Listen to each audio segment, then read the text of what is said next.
Hello.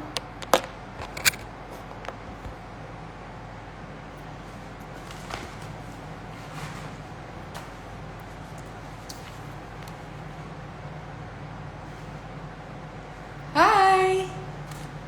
Good to see you. Can you guys hear me? Can you do this like thumbs up thing again if I'm audible and all that? Please.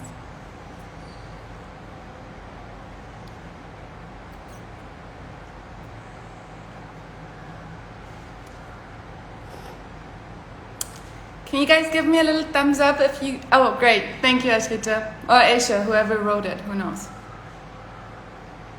Awesome. I think we're gonna... My doggies are here napping, so that's why I'm looking there. Also, when I'm looking down here, that's because I have my notes here. Now I'm getting a notification that Canon India is going live. It's like, been a minute. Anyway, I think we're gonna like wait 2 minutes this time because that's, I guess, the professional thing to do here. And I'm gonna keep talking at my phone like a nut job by myself. So, I'm gonna give you a little rundown already, maybe, what we're gonna be talking about and what we're gonna be doing today. And as you know, obviously, you voted for this, food and allergies. And I'm kind of really excited about this. Hi, Priyanka. I'm going to have to mention you also later. I'm really excited about this topic. First of all, because I think that we have a big misconception about allergies and everything connected to it. And I think that learning about it will actually really help understand a lot about your dog or your cat, and it will definitely help you get an easier life and a happier life for your pet in the long run. I think maybe we'll just start, and I guess, you know, any questions, as always, you can write them, I was going to say downstairs, you can write them in the comments down here, and I'll try to get back to them, but also try to bear with me for a little while, and maybe I'll address something that you were going to ask anyway. I hope I'm going to cover most of the things. I think I did include all of the comments, the questions that were in the comments to the post. If not, please send me an angry smiley and I will immediately address them if I can. If I can't, I will also tell you I can't. Okay, please keep in mind, I am not a doctor, I'm not a veterinarian. I don't have anything against veterinarians at all. We need them, they're amazing.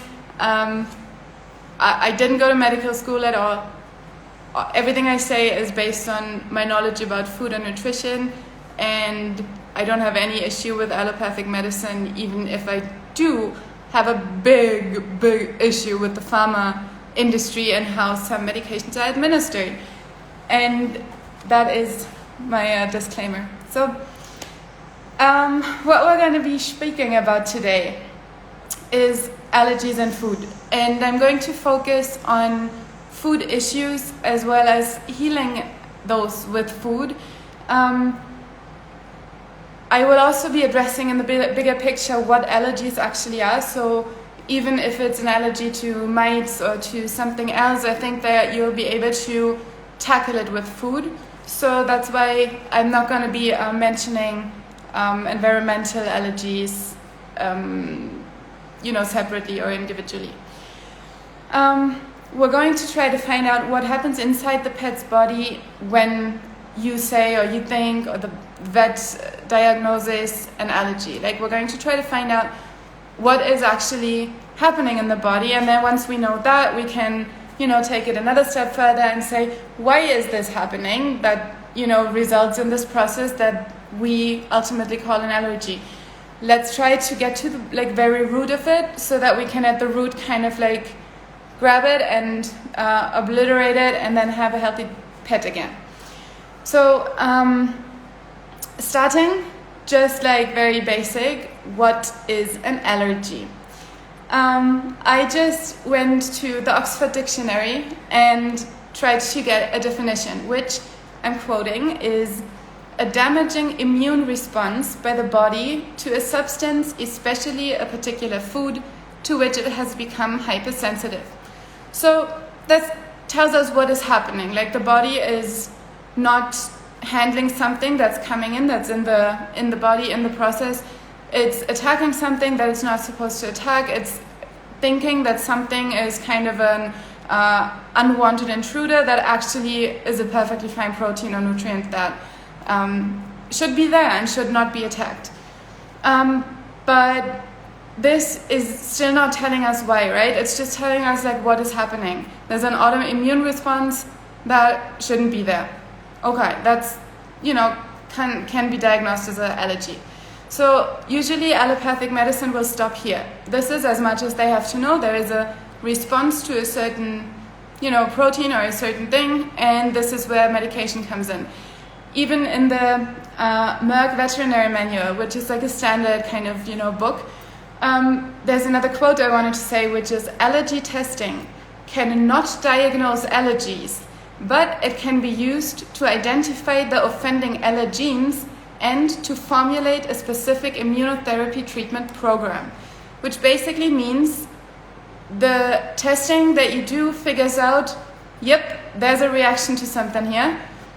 The reason, we're not going to get into that, but here are some medications that are going to, make this process not happen, basically. They're immune suppressants, so all they do is they keep this attack from happening that we call an autoimmune response, which is an allergy.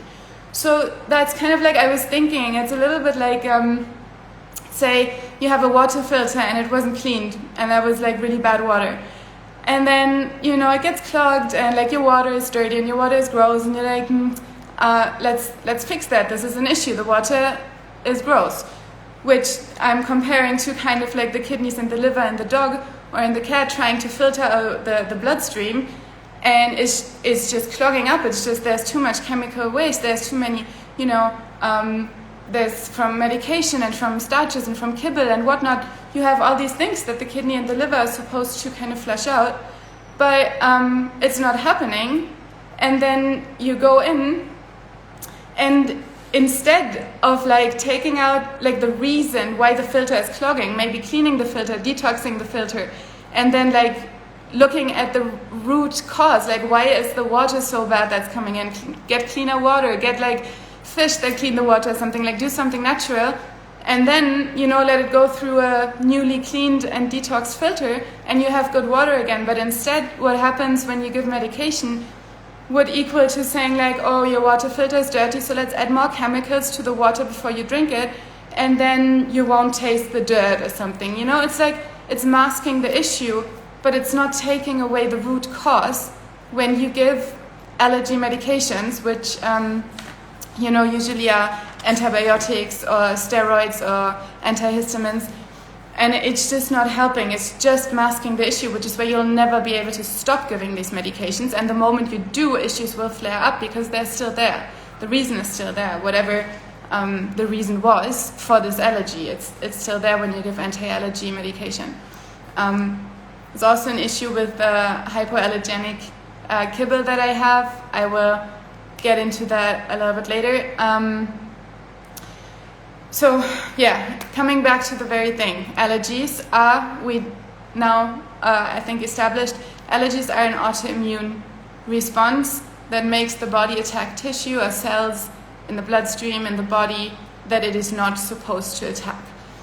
Some of the common symptoms of this will be, itching, ear infections, rashes, all kinds of skin issues basically, and paw licking, like even urinary tract issues and enlarged heart, and all kinds of issues can stem from this.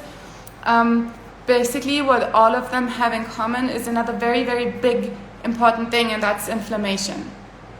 Inflammation is another word that we hear all the time. Like everybody uses like anti-inflammatory this, and omega-3 is anti-inflammatory, and this, anti-inflammation is just like a miracle word in every kind of like pet food thing.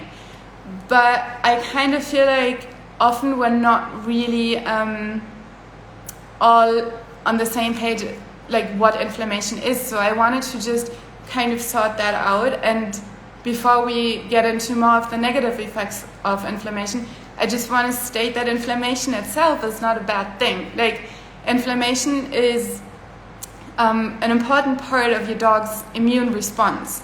So your dog's immune, or your cat or ours or any immune system, will trigger inflammation as a response to tissue damage or to toxins in the body or to any kind of infection will be addressed with inflammation. Inflammation means just that the blood flow to the certain area that is affected by something, that will be cut off. And then shortly after that, certain white blood cells and certain cells, antibodies, will diffuse into this like kind of like shut down area, and they will kind of, get rid of the bind to the toxins and repair the tissue. Those are like, it's basically like under construction, signs are being put up by the cells being kind of closed down from the bloodstream.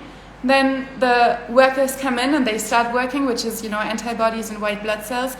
And then when this is happening, there's a lot of work. So you will see, if it's on the skin, you will see redness and, swelling, what we see in a wound when it's, sometimes even pulsating.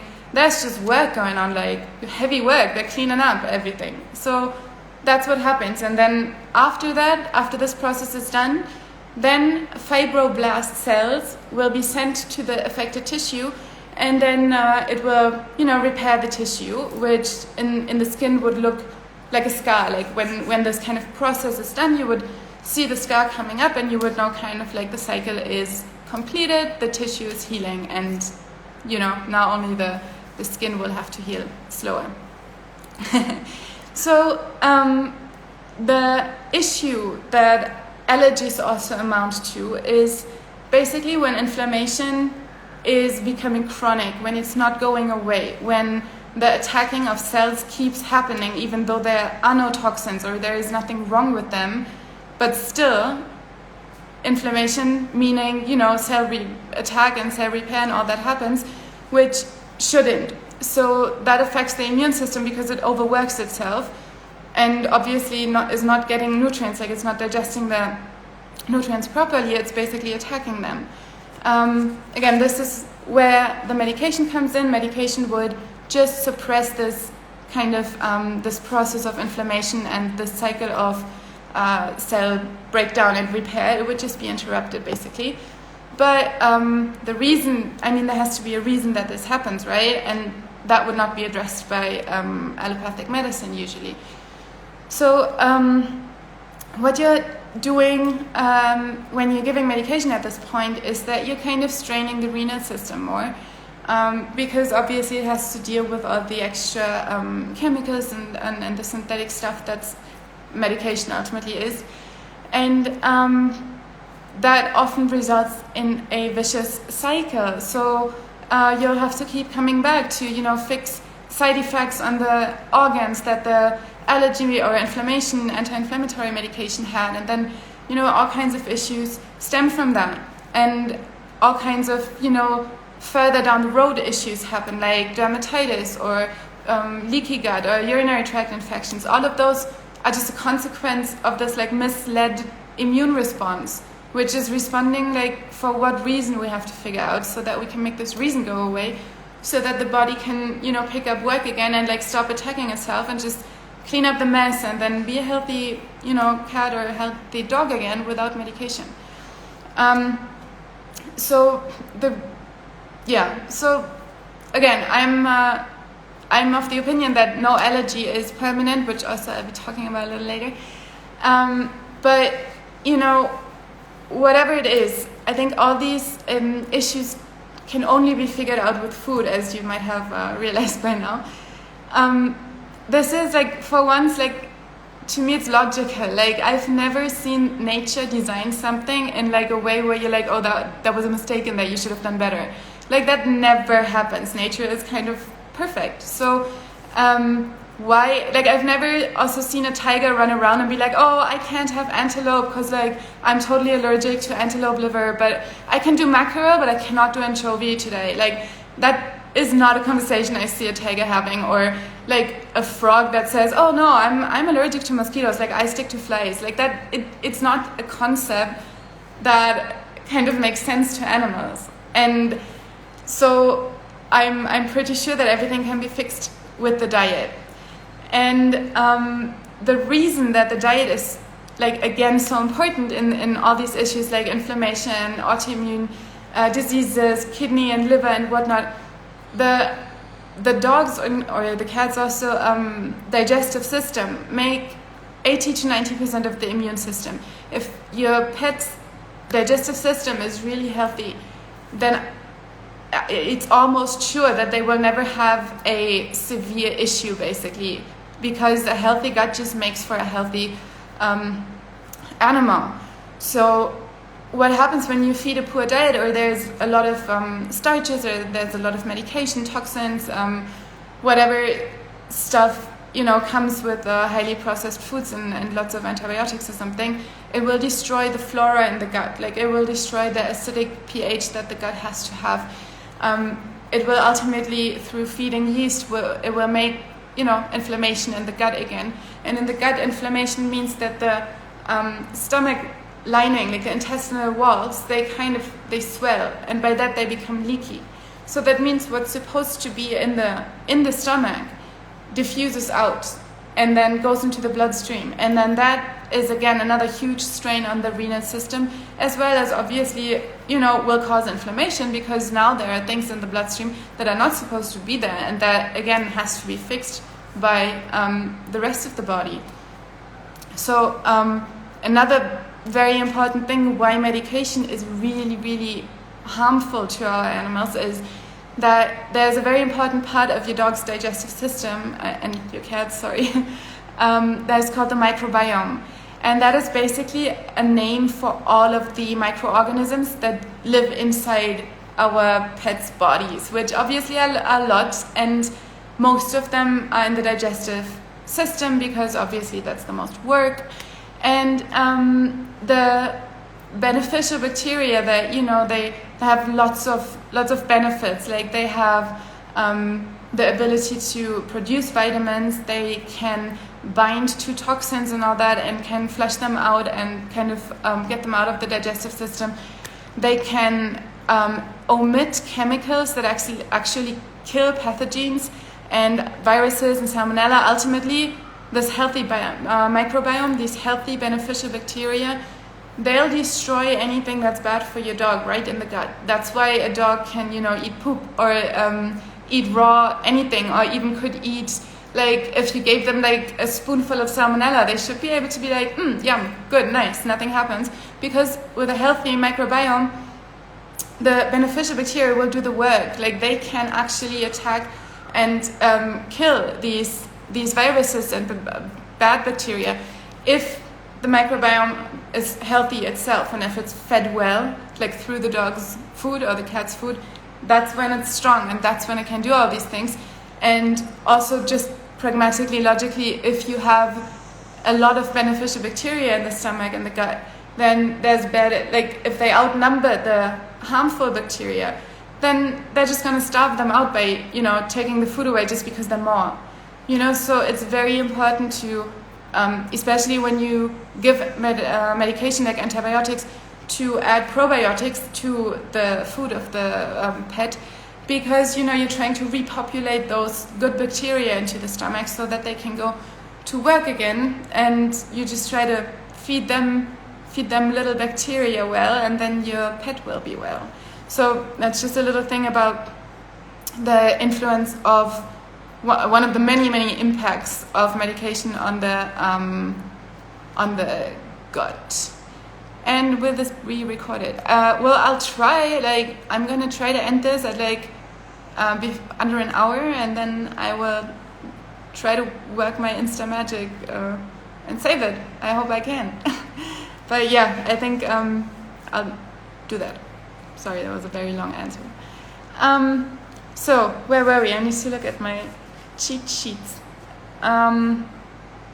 yeah, back to the digestive process and what it's got to do with all of this. So say you're giving medication, or you're giving just, processed food or kibble or lots of rice or chapati or whatever to your pet, then obviously the kidney and liver are facing a lot of issues, and that's for two reasons. First is the kidneys and liver are basically the filter in the system, and they will be overworked, and they will have issues flushing out all the byproduct, all the toxins, all the crap that is in processed foods, and all the stuff that doesn't get digested properly because the microbiome is harmed.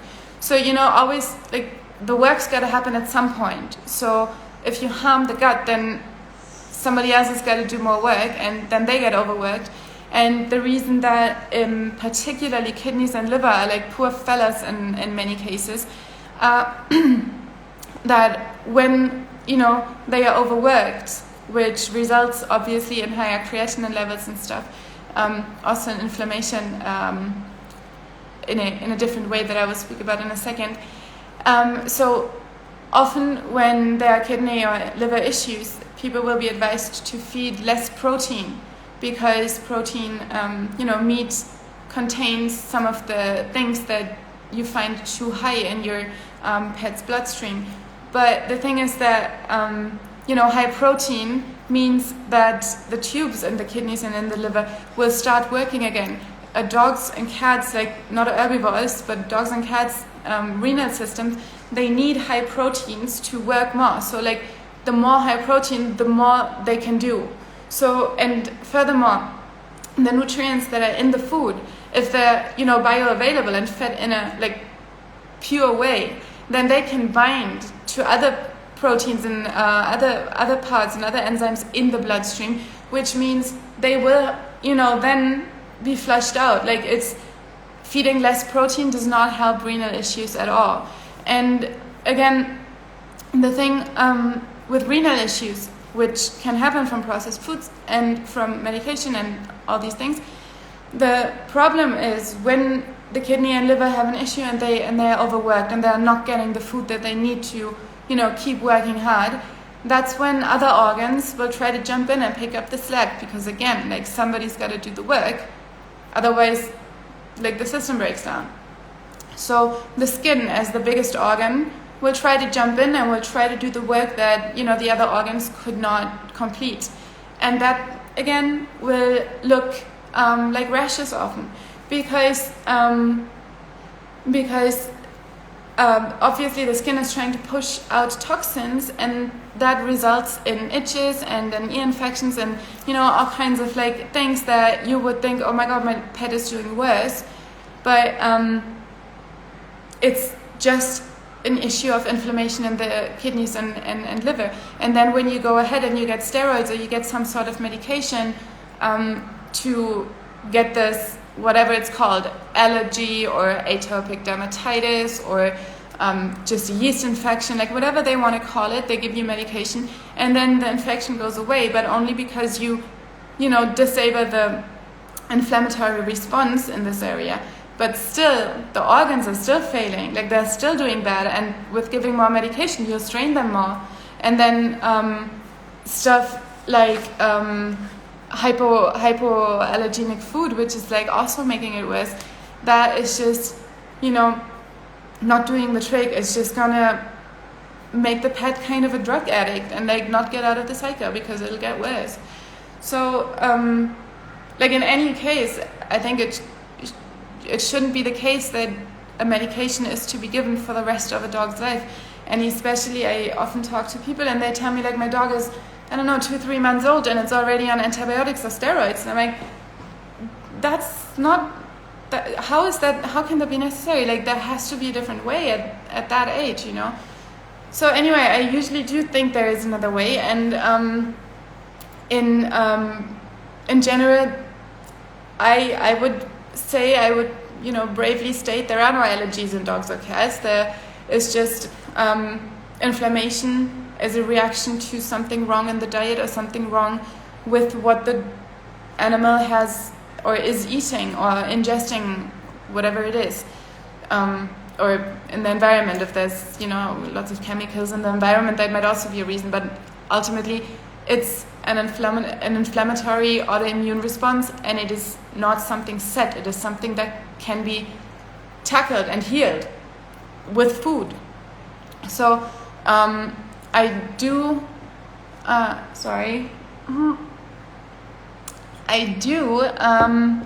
want to address real quick the topic of hypoallergenic kibble, which also is hyperdum kibble, I think.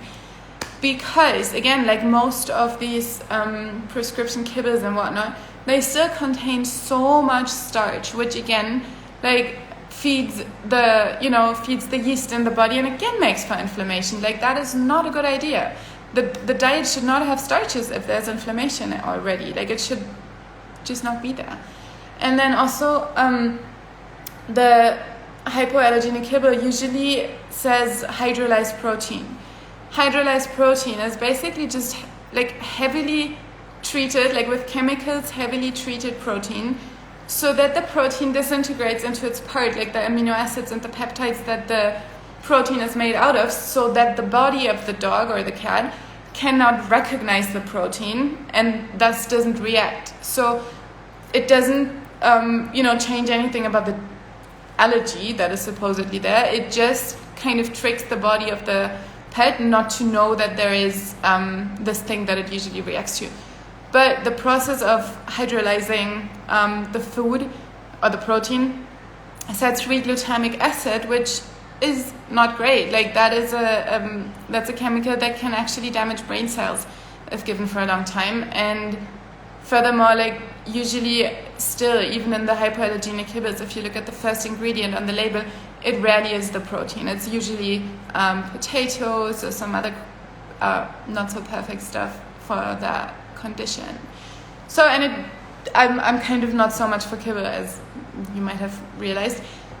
It's always okay, but like, if there are issues, then you spare yourself and your dog so much, or your cat, so much pain, so much worry, so much money in the long run, if you just know about these things. Because even if you have to feed kibble every now and then, like, yeah, that's fine. Like, we all don't always eat perfect, but I just think it's important that you know why something might be happening. And when your dog or your cat is licking the paws or has some sort of issue, it would be great, I feel like, if you didn't have to run to the vet and get a shot or something, but instead you could like wait 2 or 3 days, switch the diet up a little bit, and then see if it gets better, and then maybe just get into a vibe and like know your dog or your cat like so well that you just kind of don't have to have these like immediate worries when you're like, oh no, what is happening? Like, I need advice right now.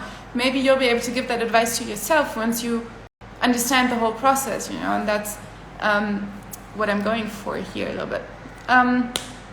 So another thing too, like, here's some good news now, finally. I was thinking about mentioning this because it's a really, really cool success story, I would say. And that's Priyanka and her dogs, Tara and Jordan, which are two rescued, a pit bull and a German shepherd, so 2 breeds that are prone to inflammation, especially in the joints, which, golden retrievers and pit bulls and like many of the breeds have a little bit of issues with the hips or the joints. So always good to, keep an extra eye on anti-inflammatory food for those guys.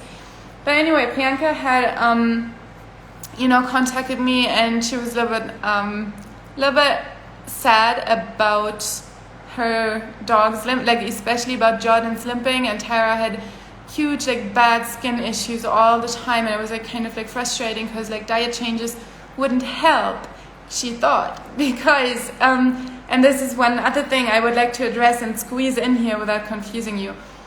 Priyanka was feeding a bunch of fish, and that is a miracle for skin, fish all the way and always.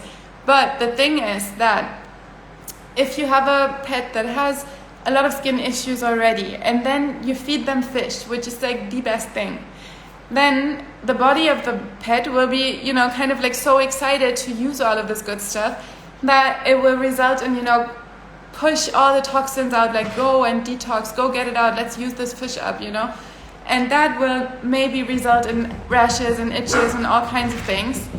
And so I'm sorry about that.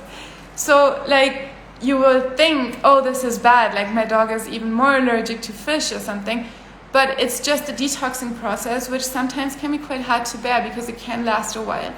So in cases like this, like also Priyanka did, she just, took a little step back and reassessed what happened, and then she just decided to, change the diet a little bit again, which is completely fine. Like, that's why we're here. Like, we're trying to figure out the dog or the cat and how they work and how they individually need to be fed, and not like to talk about like how many grams of organ should I feed on Tuesday. It's more about like in some cases where you just have to understand the whole process so that you can interfere and kind of tweak little wheels and then just make it all go easily again. So anyway, instead of feeding like fish, we went for you just go for like something like beef or turkey or quail or something that's not warming, that's not a like inflammatory protein like mutton or chicken, but instead you go for a neutral one. So you're not reaching for the cooling proteins that are like the best ones right away, but you're taking a slow approach and you're going for neutral proteins first, and then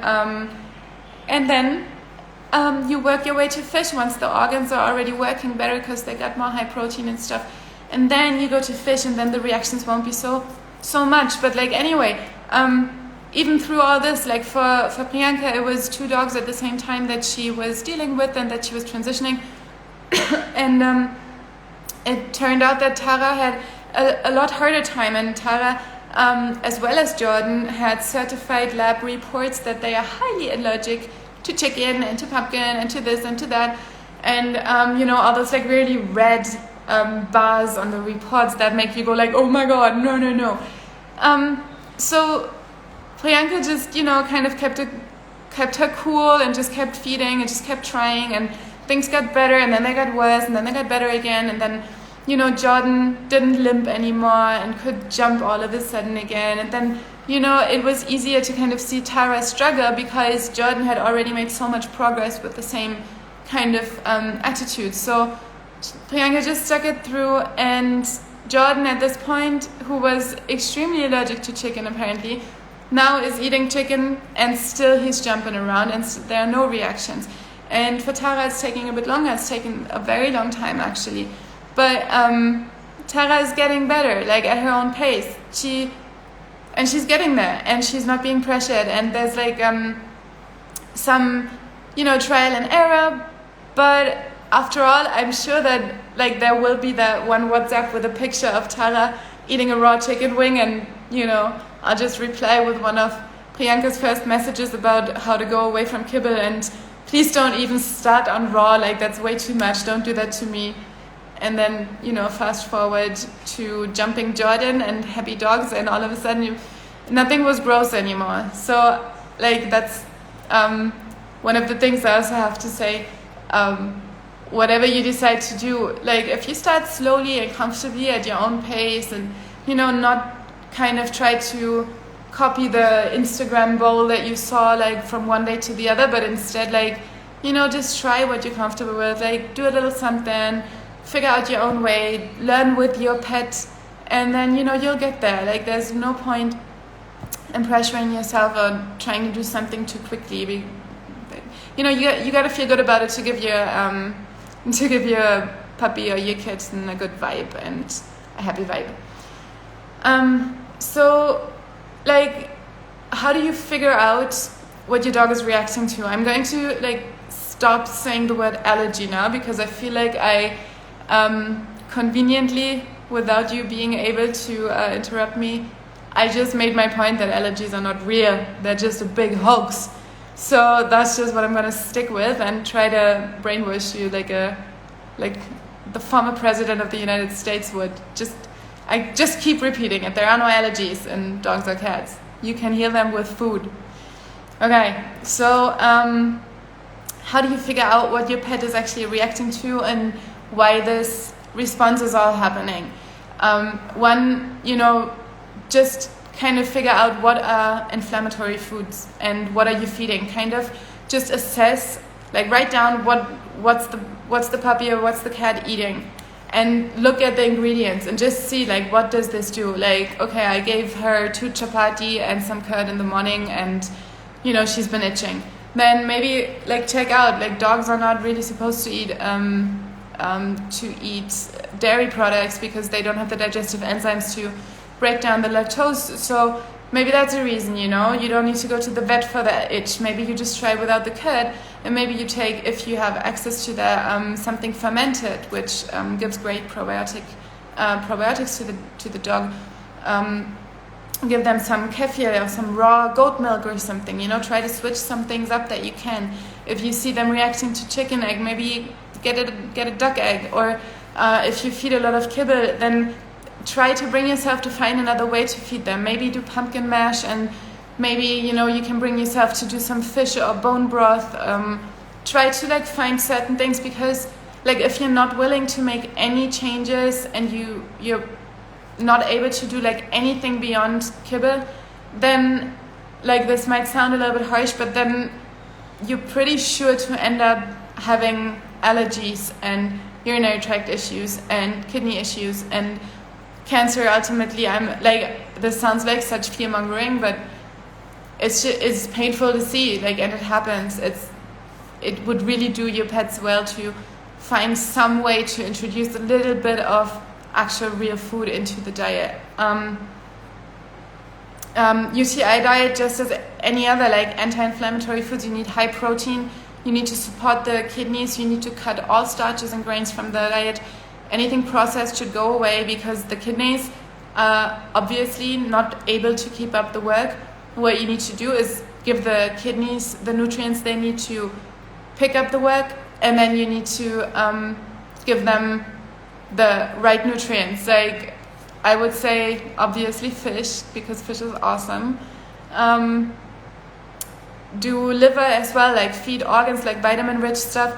Yes, too much organs is not good, because that's like the most vitamin rich food. Also make sure that the organs you feed are from happy animals, like those caged chicken and stuff. They usually don't do the trick, because they don't get to develop the vitamin D and the happy hormones and like the good balance and the good food. Like if you feed poorly kept animals, then they won't be supplying the nutrition that they're supposed to. And the liver of an animal that lived in like bad circumstances will be particularly unhealthy, basically, because the liver, if it was already overworked in the chicken, then it won't help the dog a lot or the cat, So try to source as responsibly as you can. Same for vegetables. I mean, apart from the fact that dogs can't digest them raw, make sure to get organic vegetables, because pesticides lock in the nutrients into the cells, because they kind of make the cells even stronger, unattackable, that your dog won't get anything out of them, basically, and your cat won't get anything out of vegetables anyway. Yeah, I mean, of course, excessive tearing, like anything kind of that's, trying to push something out, I would always try with, this sounds a little bit gruesome to some people, but detoxing for a day every now and then is a good idea. Like 24 hours without food are helpful to dogs, because it does clear out their intestines, and they're made for that. Like, they're okay. And if they are not, if they tend to throw up bile, you can always do, some bone broth or some liquid diet for a day, and just try to help them clear themselves out and give the organs a break and stuff. And for any kind of issues like crystals, UTI, bladder stones, kidney stones, all that stuff, it is purely about inflammation. Like urinary tract infections get treated with antibiotics, even though they're usually not even bacteria involved. Urinary tract infections are just inflammation. They're just unfiltered crap from the organs. Like, again, what you have to do is help the organs, help the gut, help the microbiome, like feed high quality protein, try to introduce any kind of stuff that has not been processed. Like, if you don't want to do raw, don't do raw, then do home cooked. If you don't want to do home cooked, try to find, it will be pricier if you want to feed really well and you want to stay as convenient as possible. It is going to be pricier, but just, looking at a short time, if you look at it long term, the amount of cost that you spend at, vet treatments in the older age if you haven't fed right, and the pain, especially seeing your pet not being well, like it's worth it to invest a little more. And there's always ways, once you get comfortable with dried food, or making a little bit adjustments, like feeding some chicken yourself, getting some rabbit from, for example, Canine India, then after some time you'll get more comfortable, and then you can keep going. And as you see, like the values get better, and as you see the skin get better, and like all of that, you'll be able to move further down the road. And it's all about anti-inflammation, all about giving the organs what they need, feeding the gut a diet that helps the good bacteria work and do their job and keep everything in check, and not feed the yeast with starches and kibble. So whatever you do, you don't have to do anything every single day. You just try things and see how it gets better. You don't have to scrap everything that you have as food right now. Just don't feed the rice tomorrow, but instead feed some veg puree, maybe broccoli or something. I know many dogs won't like it, then mix it with bone broth. Or maybe just if you have ethical reasons for not feeding meat, you could always go, what I think is a good idea, if you go early in the morning to a fishing market and you just ask them for the heads of the fish and the fins and the stuff that they don't need. I think that would be doable in many cities, and you wouldn't actually do anything bad. You wouldn't have the fish fished for you. The fish would have been sold anyway as a fillet, and you would be making sure that no part of it goes to waste. So if there's ethical reasons, I think that fish is a great source, especially in India where it's being responsibly fished. You can find it, and you can find actual communities that you can support, and so I think you can always kind of find ways if you have an issue with certain things, or if you cannot source something. There's always ways around it, and as long as you just try, don't get intimidated by trying to read up on everything and then be like, how will I ever be able to do all this? Like, just take small steps. Just try to find duck eggs instead of chicken eggs tomorrow, and then try to maybe collect some fish heads and cartilage and stuff and cook a fish broth, or just kind of go at your own pace. And you can reverse allergies. You can make them go away, and you can make most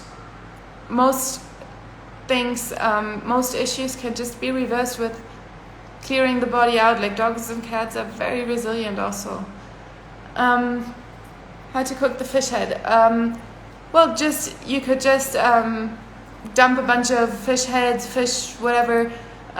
Even if you have some chicken feet or any kind of marrow bones, dump them in there as well. And if you have a pressure cooker, then just pressure cook that with water and ACV, apple cider vinegar.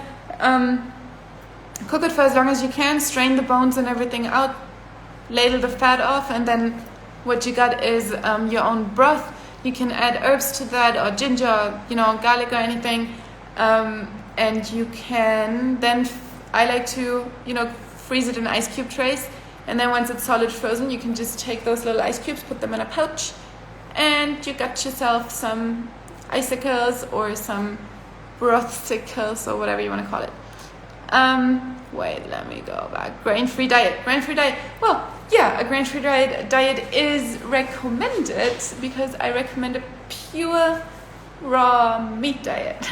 No, but, grain-free diet, it depends. So grains should not be a part of the dog's diet or the cat's diet, not by any means.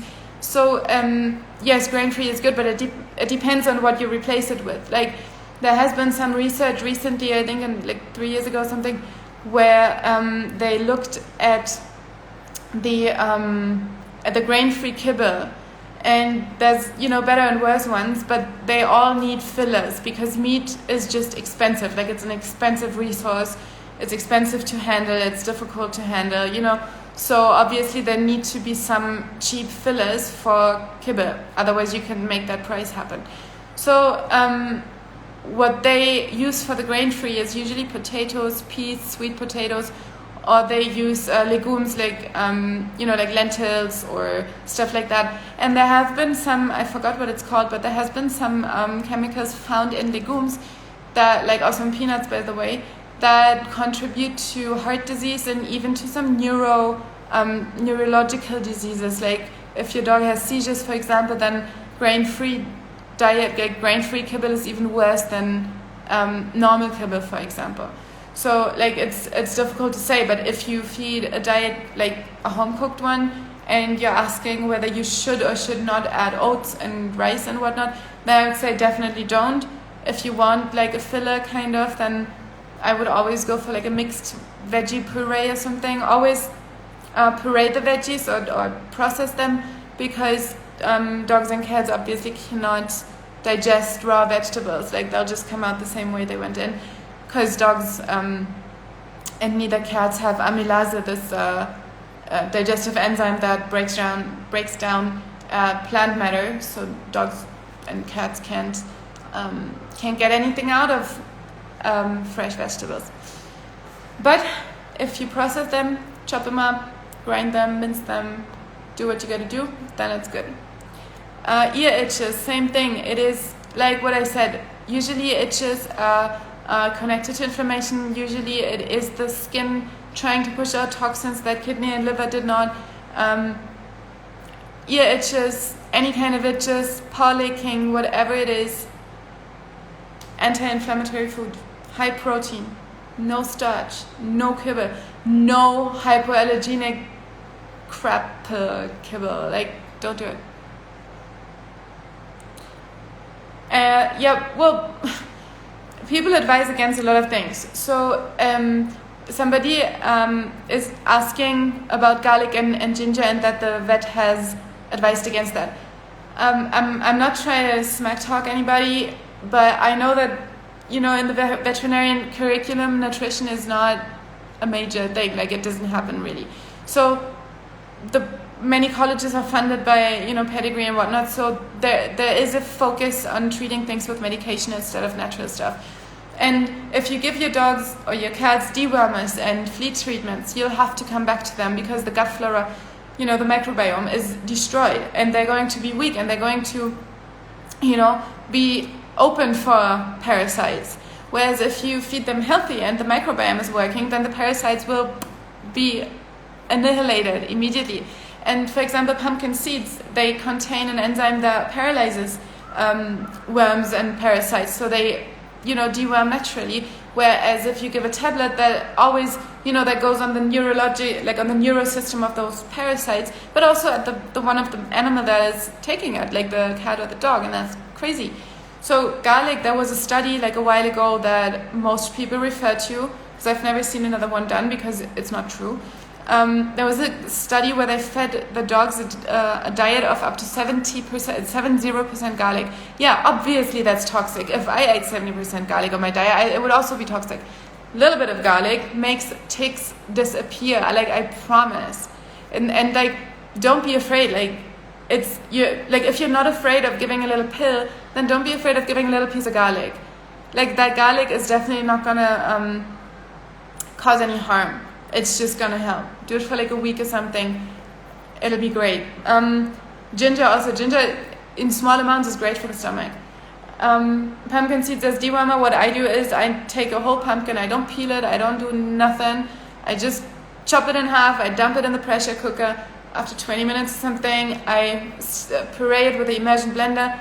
I'm leaving the seeds in and everything, and that's what I do, like maybe every 2 months or something. And that's enough. Raw garlic, yes, garlic, but like freshly chopped.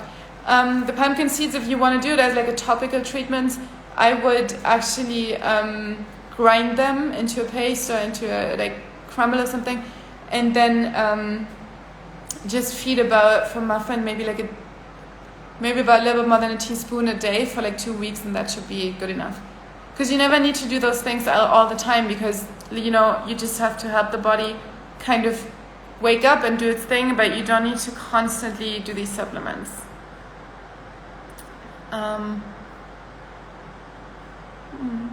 Sorry, I'm reading that's great. High protein, yay.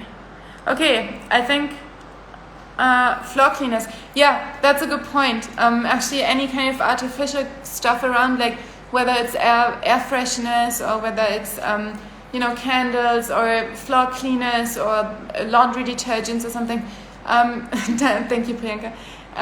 Make sure that the puppy or cat is not exposed to a lot of chemicals. Also, just for many reasons. But if you can get like baby safe stuff, then that should be good for our babies too. BAF and PMR. Well, BAF is just ancestral raw diet, and PMR is prey model raw. Like everything we always do is just like it's different names for the same thing. Like we're trying to feed a diet that is as ancestral, like as species appropriate, as close to nature as possible, which means we're trying to copy the ratios that animals will be if eaten in the wild. So that means BAF, ancestral diet, whole prey model like PMR, means you feed the whole thing. Like some people say if you feed like the whole bird, like the whole thing, then it's prey model, and if you get those grinds, it's BAF or whatever. But it's all the same thing. It's all just trying to copy nature and get the ratios that it would be.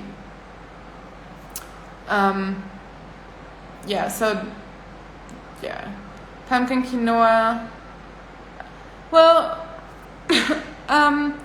it's not bad. I know that you feed them well, Pritam, but obviously I would say I think you're talking about Hobbit more, if he has a lot of itching, I would try to cut out everything that's veg and see if that helps, maybe just for a while, and then you can go back to introducing pumpkin and stuff again. Maybe it might help. Okay, wait. Woo! Meat only. Yeah. The green magic. Well, anything can be fed daily. I'm just, I could tell you like feed green magic twice a day, every single day, and your life will be sorted. It will help, but it's our supplements, as well as I think no supplements should always be fed, because a supplement has a job. Like when you're feeding it with a purpose. And once the purpose is solved, then you shouldn't have to keep feeding it, like just as long as there is an issue. So if you have renal issues, then it's great to feed the green magic. If the renal issues are bad, then feed it every day. If you just, finished a pouch like 2 months ago and you're thinking about feeding another one, why not? Like 2 to 3 times a week, like a spoon of green magic is definitely going to be healthy. So it all depends a little bit on what the situation of the dog is. It's so important to me that whatever you feed your dog, whatever you put inside your dog, it doesn't matter in what way, like whether it's an injection, a medication, food, or a snack, a treat, whatever it is, you should know why it's going in there. Like I always say that that doesn't mean everything has to be perfect, but it means everything has to have a job. So even if I share some rice with my dog, I know it's not healthy, but it has a job, which is to make my dog happy in that moment, and it's cute and whatever, leave me alone. So it doesn't mean you have to do everything absolutely 100%, but you always have to know what you're doing and what's happening because of it. There is no set level of water requirement. If the dog's on raw, they'll barely drink anything because the food is already hydrated. You don't need vegetables. It's okay to add some because, why not some extra nutrition? But you should be aware that the nutrients in vegetables are very different from the ones in meat, and dogs do not have amylase, the enzyme that breaks down plant matter. They don't grind the food, they can't properly digest them, so they're not getting much out of it, but why not? Yeah, of course, you can feed blood. Blood's a natural part of it all. Green lip muscle powder, just make sure it's actually 100% green lip muscle, nothing else. Read the label. Hey, Coco. I think she's telling me to stop this.